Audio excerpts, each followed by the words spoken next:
Hello guys, hello everyone. Let's cook patatas al horno con queso y verduras. Magpakulo tayo guys ng patatas at kapag malambot na ay atin itong babalatan. Yan, ganyan guys. And then, ang ginagamit kong pangdurog guys ay tinidor. Kailangan guys ay durog na durog ang ating patatas. Like that. Para siyang masa guys. And then, lagyan natin guys ng mantikilya. At kailangan i-mix nating mabuti o haluin nating mabuti.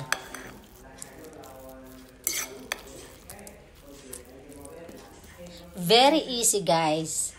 And now, this is our ingredients. Ito guys ang ating mga ilalahok sa ating patatas al horno con queso y verduras. 1 pack of hamon York, slice. 1 pack of champignon, slice. 2 pieces of calabasin, slice in trozos guys. Cut in pieces. Sandwich cheese. Queso rallado.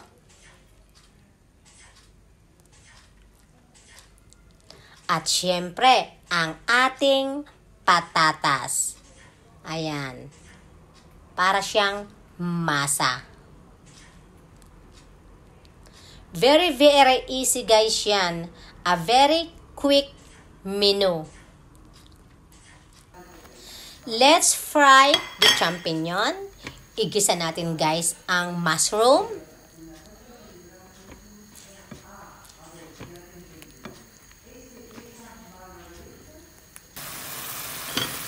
And then guys, isunod natin ang kalabasin. Next is kalabasin.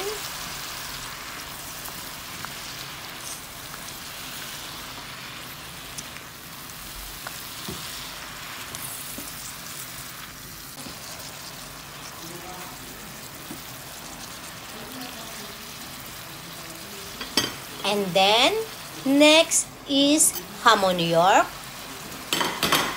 Let's fry it. This is very delicious guys. Please try it.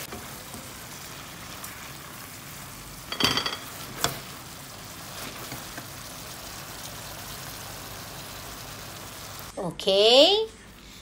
Lagyan natin guys ng mantikilya ang bandeha na gagamitin natin sa horno. Para hindi dumikit. Para que no se pega.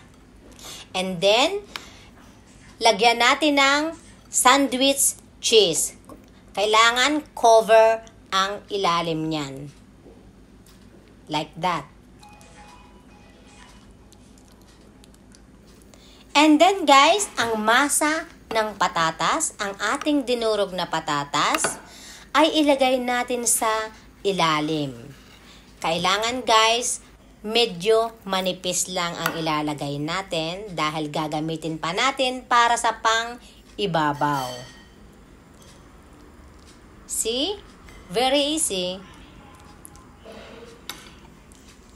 And then, ang ating nilutong mga verdura, gulay, ilagay natin o ilatag, ikalat, sa ibabaw ng patatas na may keso rin sa ilalim.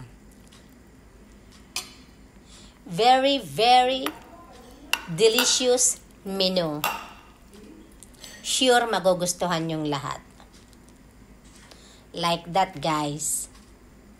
And then, kailangan lagyan ulit natin ng keso sa ibabaw. Sandwich cheese. Let's cover it. Kailangan malalagyan natin guys siya. Yung hindi makikita ang berdura. Like that.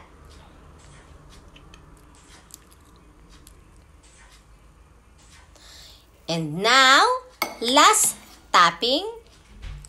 Lagyan ulit natin guys ng patatas na ating ginawa sa ibabaw.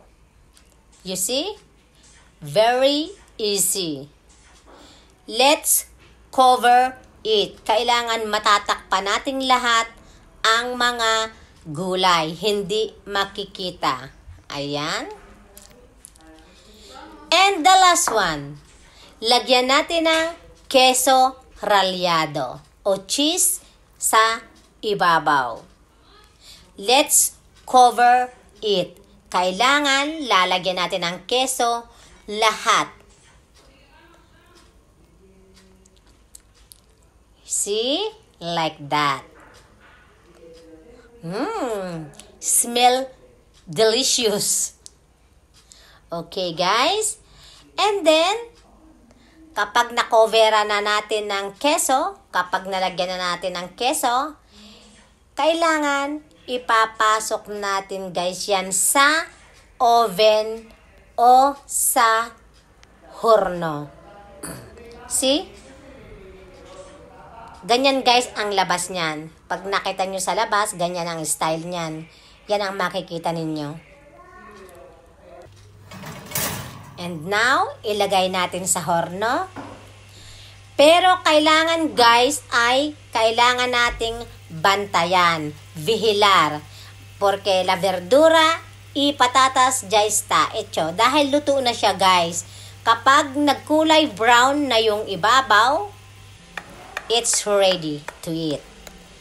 Okay guys, I hope you like it my menu for today. Please try it. I assure you, promise, this is a very delicious menu for the family. Made at home. Lutong bahay is the best.